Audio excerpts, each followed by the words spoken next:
Camera 1 on. Camera 2 on. Camera 3 on. Mic check. Makeup.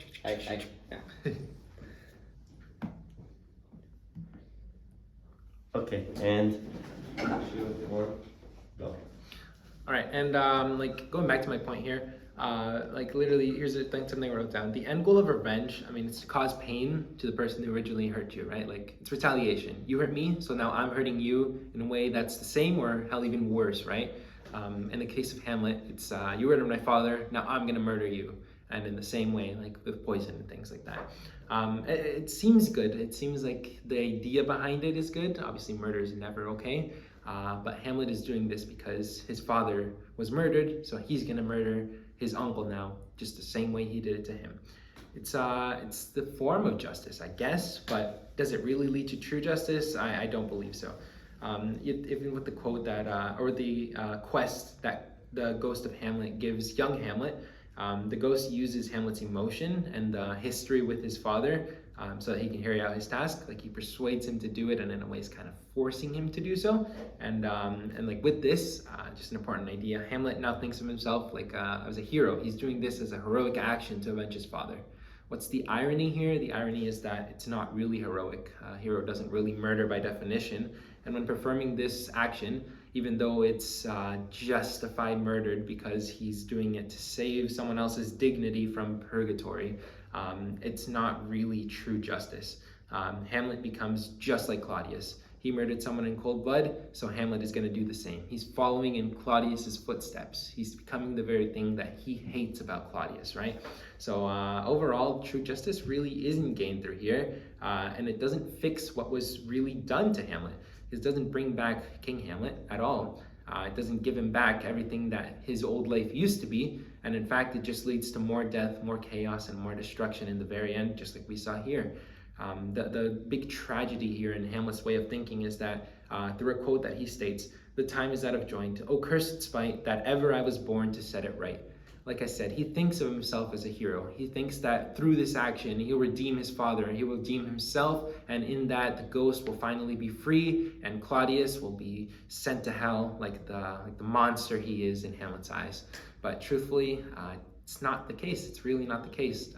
Killing someone is never justified. It doesn't gain him true justice, and in the end, really, it didn't fix what was done to Hamlet. Yeah, and adding to your point, sometimes it's that we saw Hamlet at the beginning. He was good. It was before he met the ghost. He was like a normal person who's like, he accepted that he was mad about his daughter, like his father's death, but he was okay. But then when we saw the ghost pushing him to get revenge for him, he can change the whole character. And we saw this when the ghost, he said, he compared Hamlet to the fat weed that roots itself in ease on Lake. We saw Hamlet, how easy it is to read the book, but the way he's pushing Hamlet and comparing him to the fat weed, which is another thing that he was like, he can see himself as like, my father wants me to be like him, now I have to do what he's asking me. And that's when we saw him going to the theme of insanity and just like getting out of his mind, which is can be not acting. He wanted to act, but do you think really he was acting in this way? I honestly don't know. It was true insanity. Yeah, which is gonna be that the insanity he was in and how he lost his mind explains the things that he did, everything. So one of the other things, like even like connecting to this corruption, do you think that blind loyalty and just following order without thinking is another form that could lead to corruption in one's character? Of course, 100%. When you just follow orders, you don't question the authority at all. I mean, it's truly the definition of corruption, right? You're just following someone blindly, and even if they're inherently good, could lead to you acting not the way that you're meant to be. In the case, like a big thing that stands out is obviously Hamlet, right? Maybe Hamlet wasn't really a violent character at the beginning of the play, or even before the play started, but due to his ghost of his father telling him to do this quest, you can see that his blind loyalty leads to his own corruption. Yeah, exactly. And another thing that we saw, that blind loyalty, we saw the Polonius, how he followed Claudius blind. He just followed him for anything he said. We saw him starting like spying on people. We saw him doing bad things just to make the king happy. And at the end, we saw him how he got killed. He was spying. He was doing something bad, following the order of the king. So the corruption in a character can be from both sides, can be from someone ordering you or you following orders from someone that just to make him feel good. Oh, you're the king, I'm just following you. That's what happened to to Polonius and the best friends for Hamlet from school, which is Ron Ginster and Glonginster. Yeah, it was aggressive Guildenstern. Yeah, so Wonderful names, yeah. so the blind following of him, just they followed the king what he wanted, and they went with him to, I think it started in England when they went to spy on him and just see if he was okay or not, and then they got killed at the end. So just following someone and like following what you want. Peter? Hi.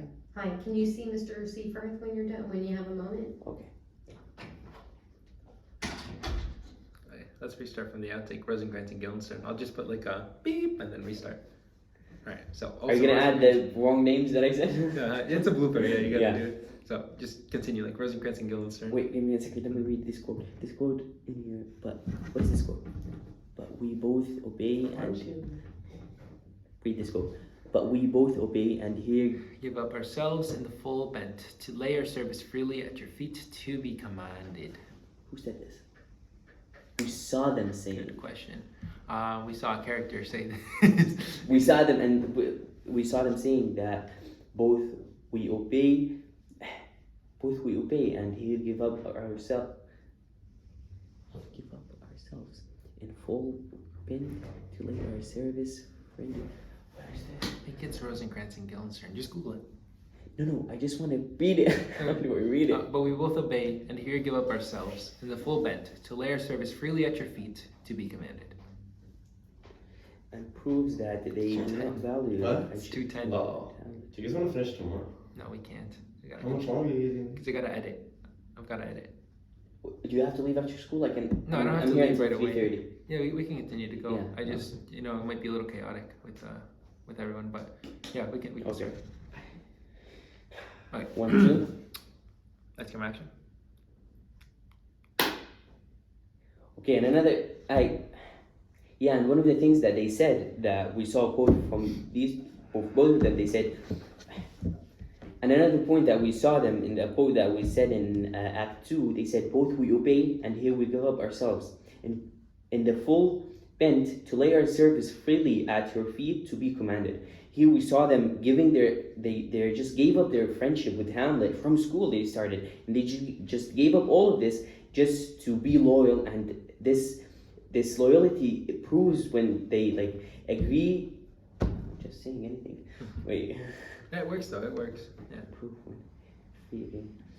You might have to restart from the beginning, just because there was no real pause in between. If you ever find yourself like running out of, just pause for a brief second. That way I can just cut it in. Okay, and one of the other points that we saw them saying, both of them.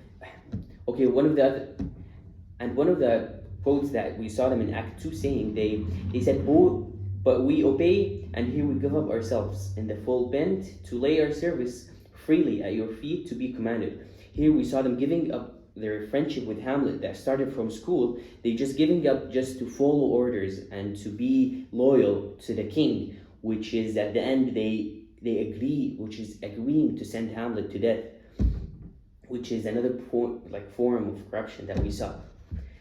So what do you think of stopping here? Okay, what question should I ask? Do you want to you already did a question there. I was actually going to build off of your Laertes spiel there. So if you like continue and another example, even Rosencrantz and Guildenstern. What's up, Reed? I have to leave to get my brother. Oh, well, fuck your brother. Give me 1 I second. didn't lose my phone. Give me 1 second. He can walk.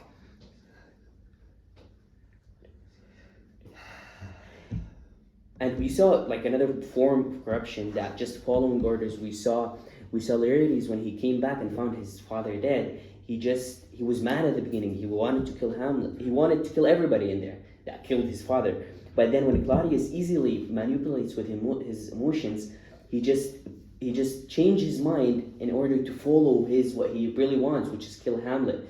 So we saw corruption is a thing that can lead from madness that you have in revenge to the corruption in yourself, in one's character. 100%. Yeah, and like even building off of that, one of my main points was kind of that, right? Revenge leads to a whole cycle of hatred, specifically not even in Hamlet, but in society as a whole, right? When one person takes revenge for some action, some mal action that was taken against them, that leads to other people taking revenge back, and it just leads to a back and forth and back and forth. That's just it's a big cycle of hatred that can't really be stopped anymore. Like honestly, ulterior motives and things like that, it just leads to that cycle of hate and feeds onto it. Which leads me to, I guess, one of my questions here. Cycle of hate is started when revenge is taken upon someone else. Does this cycle of hate ever end, and what can be done instead of spreading more hate to gain true justice? What do you think, Hader? I think that, and instead of like, you know how we saw them just doing anything just to get revenge, what if they just think of what happened and find a better solution? Okay, the king, now Claudius is the king, he married his mother. Now what to do in this case? He had, and instead of just giving up everything, he could have just married Ophelia and had a life that would, at the end, when Claudius dies by himself, he can be the king. Mm-hmm. Instead of just giving up everything, at the end we saw everyone died, and the one who got the kingdom of Denmark was no, like, we didn't even see him in the play. Just at the end, he just came and took everything. 100%. Yeah, it's like honestly, it just leads to death and destruction in the end. There's no real good that comes out of revenge. True justice is hardly gained from that, and that's a main point there. Yeah, I mean, revenge just instigates hatred and desire for hatred against other people, just a desire to commit violent acts against them, just like Hamlet, just like Laertes, just like Fortinbras, just like everyone in the play.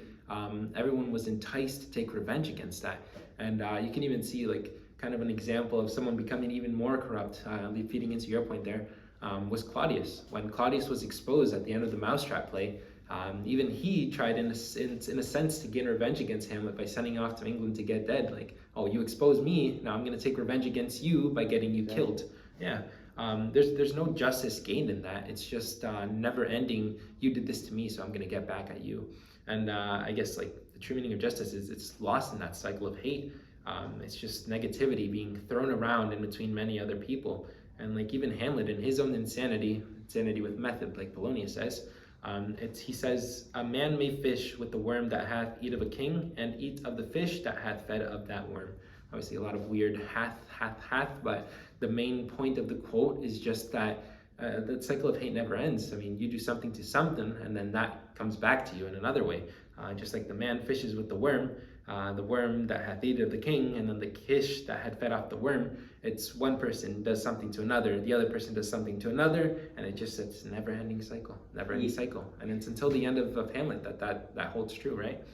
There's no true justice. There's no winning with revenge. Yeah, and like anyone who was not willing to revenge, was innocent, who was like good at the beginning, we saw them like changing by the influence of people who corrupted. Mm-hmm. So we saw like Laertes, he said, one of the quotes like in Act 4, he said, cut his throat in the church, which shows how now he's gonna do anything just to get revenge from Hamlet, and he didn't even know how he killed his father.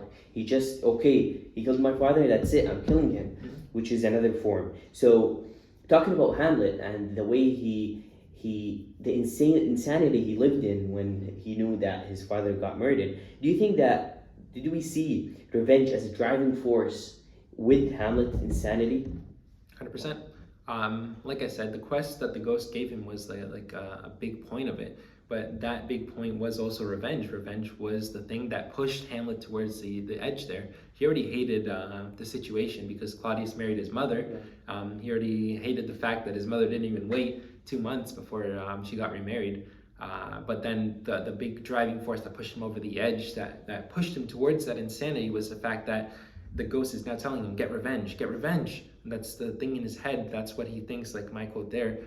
He thinks he was born to set it right? He doesn't agree with it, but that's in his mindset. Like, he has to do this because this is his sole purpose in life, and that's where revenge becomes dangerous. Exactly. I agree with you. Yeah. So. Pause. I have another point. I finished all my points. Well, that's yours. Oh, you're done. So now in here I have insanity. I have as a result of I have various actions. Polonius murder leads Ophelia to Polonius murder leads Ophelia to Venice. Yeah, I had another point here. Do you have another point? Yeah. Did you want me to continue? I'm gonna continue Okay. because I have.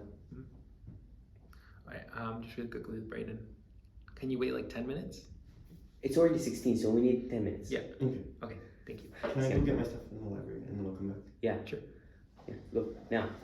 If you open the door, I'm gonna kill you.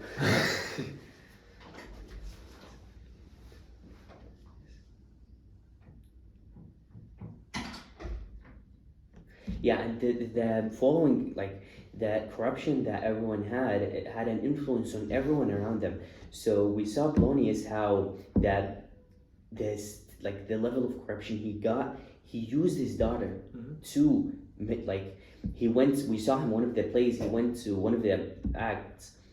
He went to his daughter and asking her to go back to Hamlet after he asked her to leave him. So he's playing with her emotion, using her just to follow orders from the king, and in this way, like the whole corruption is with everyone. Now, Ophelia is just with this cycle of corruption that is the whole kingdom without even knowing. Yeah. And this is what happened even with the queen, that Hamlet thought that she had a hand in his father's murder, and he wanted at the end when he came before he killed Claudius, when he was talking to her, he thought that she knew everything. He thought that she was just, that's why she got married, that's why she was happy. And when he was just reminding her, she even said that, don't make me look into my soul. Don't make me look into what I did, because now she's realizing what happened. Now she's realizing that, okay, I gotta wait now. It was wrong, yeah. Yeah, it was wrong. Everything that I did, it was wrong. And that she realized the level of just corruption that happened in the whole kingdom after the king died. Yeah. Yeah, and like your point there, that cycle of hate leads to not only your insanity but others' insanities as well. Polonius making Ophelia go back to Hamlet just so that he and Claudius could spy on Hamlet. That's not only messed up, but it also leads to the direct insanity arc of Ophelia, if you can say that. When Hamlet treats Ophelia like piece of garbage, right? For lack of a better term. That leads Ophelia into her state of madness, and that's something really dangerous, right? Because your own corruption can lead to others' madness, and that's the big danger of revenge, I guess. Yeah.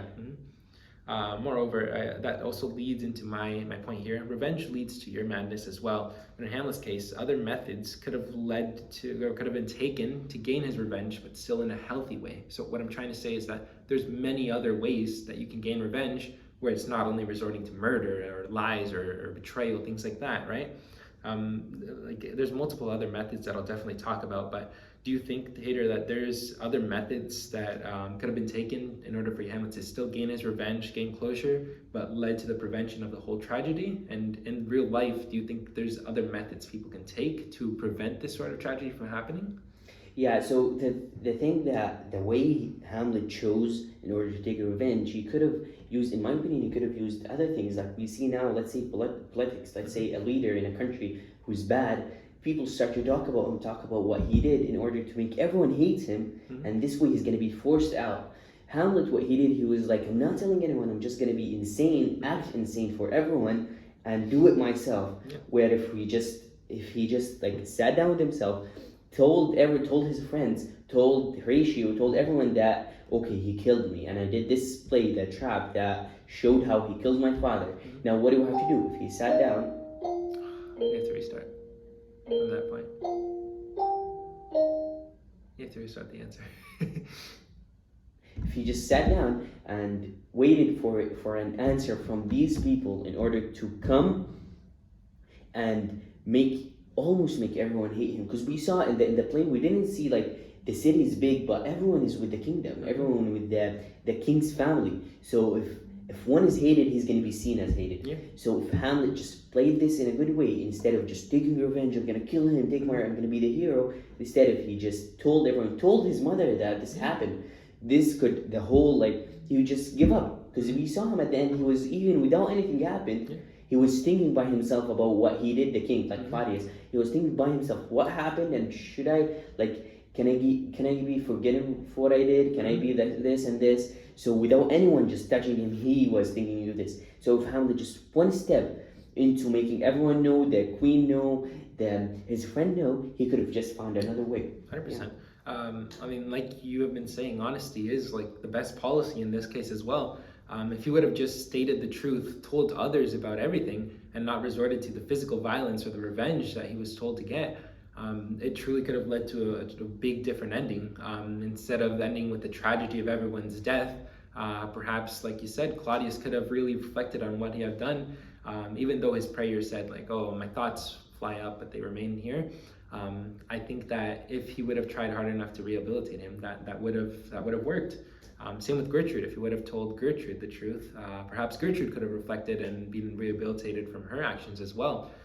No one was really guilty, no one was really innocent, because they were all just, in the end, just killed before they had a chance to repent. And like, honestly, the actions you take in your revenge, they lead to those unforeseen consequences. Obviously, no one wanted Gertrude to die. Not Claudius, not Hamlet, not Laertes. But she was like, I'm missing the word here. Collateral damage. Yeah. No one wanted Gertrude to die, but Gertrude was, in the end, collateral damage, right? Yeah. Not Laertes, like I said, not Hamlet, not Claudius, but in the end, they died as well, all of them. No one survived except for Horatio, and then Fortinbras came to take the throne. It's always a constant struggle, and that constant struggle is also found in Hamlet himself, when he struggles in his morality to either listen to the ghost or let his emotions get the best of him. I mean, he could have easily ignored it all. That was another option that you mentioned. If he would have started his life with Ophelia, his true love there, perhaps they could have had a happy life without ending it off with tragedy and things like that, right? Even Ophelia states it, or not Ophelia, even Gertrude states it, if I'm not mistaken, in a part of the play, where she thought that Hamlet would end up with the sweet Ophelia, like she says. It's all cut short because of this whole plot for revenge. And even Hamlet himself, a character that perhaps wasn't as violent, like I said, he hurts many people in his journey and his quest for revenge, namely Ophelia and Laertes, right? His dilemma, it causes him to go insane after acting insane, and then considering other options. Revenge, it doesn't seem like true justice, right?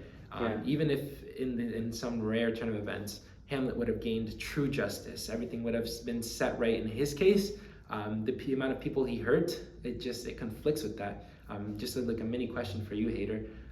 If you hurt others and cause others pain in your quest for revenge, and in the end you gain true justice, do you really think that that's true justice for everyone? Yeah, at that, like, even if you get it at the end, the feeling that you get of like people got hurt when I'm in my way there, it's like, okay, did I even get it in a good way? Did I even like get it in a fair way? And instead of just, he could have many ways there, so many ways in not hurting people. That's why when he was in his way, he was unaware of his actions. The girl that he loved, even when Ophelia died, we saw his speech, how he loved her in front of everybody. He just said it, I loved her. Even if I was just like talking bad to her and doing like, he was beating her in one of the scenes. We saw him beating her just to show that he was insane. So he loved her, but he gave up all the things. He gave up his love, he gave up everything just to get at the end. And let's say in the best cases he killed Claudius, what will happen? Would he be the king, do you think? Exactly. Even if he's the king in Denmark, like, I think that he would have like a haunting memory of Claudius, like saying, did you really gain true justice? Because in the end he even hallucinates with the ghosts at Gertrude in the scene where Polonius is dead. Like, that's his own insanity shining through, and just killing Claudius and him still being alive, I think that would have led to just a further insanity. There's no true justice gained. Yeah, like, could even like, he did almost the same thing as Claudius. He just killed somebody to get being the king. And Hamlet now, he's killed. He didn't even kill one person. He killed everybody in his way to become the king. So in a way, we can see that Hamlet was worse than Claudius. Hamlet was in his way. Claudius, he just killed and no one even knew. He just killed the king and became the king. But Hamlet destroyed everyone in his way in order to become.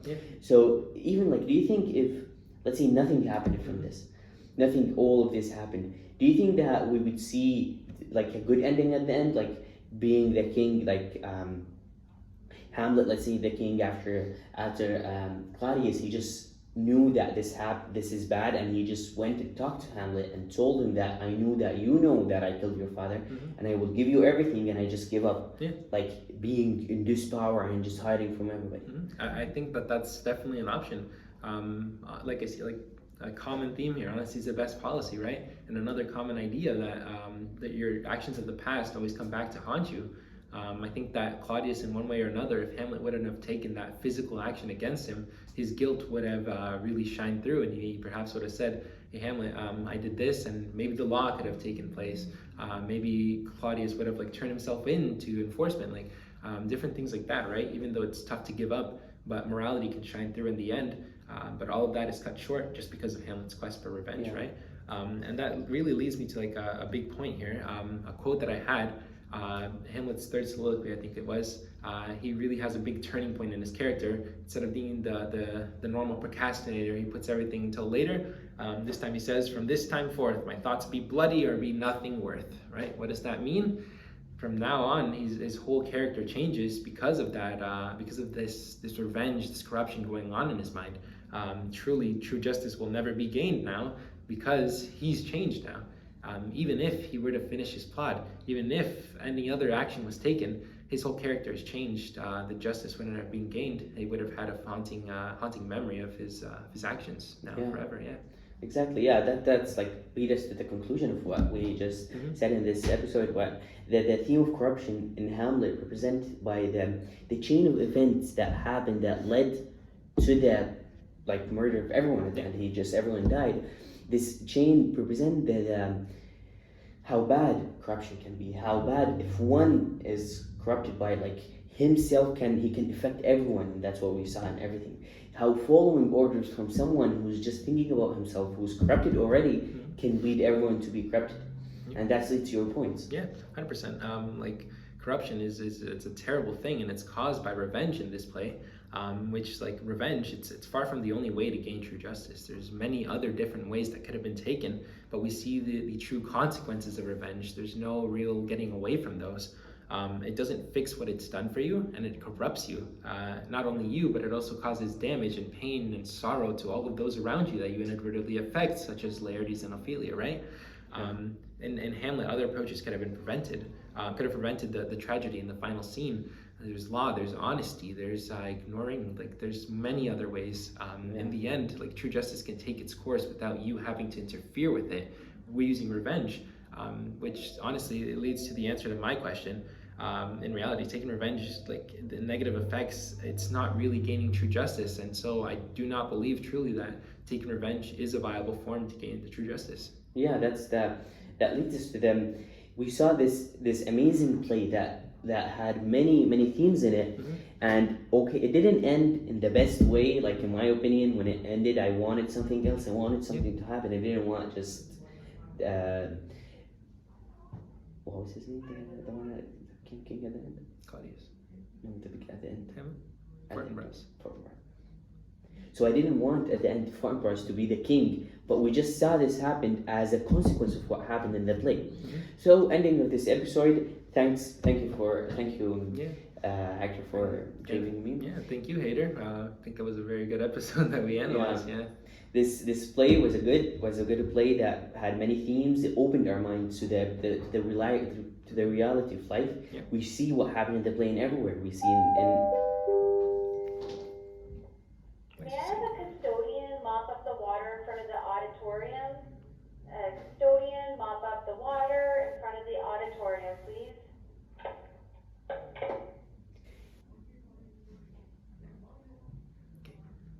You start again with like you didn't want Fortinbras. Yeah, so I didn't want, like, even for me personally, I didn't want Fortinbras to be the king at the end, because the chain of things happened in the play. We saw that corruption can be the main cause, can be the root of everything that would happen. So even this play, it had amazing themes. We enjoyed it at reading, because this play by Shakespeare, it can relate to anything, even nowadays. It was written way back then, but now we can see it in many countries, let's say in Africa, in Asia, and in the countries that has bad politics, that has that has the corruption that is built in a country can affect everyone around it. And now we see that one of the solutions that Hamlet could have taken that we mentioned is just get everyone to know what happens and just let them, like, by everyone deciding that the leader itself is gonna get himself out. And that's it. Thanks for tuning in. And if you have any questions, just come see us. Thank you. Nice. That was good. That was All right. I'm getting lots of calls. Jesus Christ. Mine. Okay, 30 minutes. This one. Oh, let's record.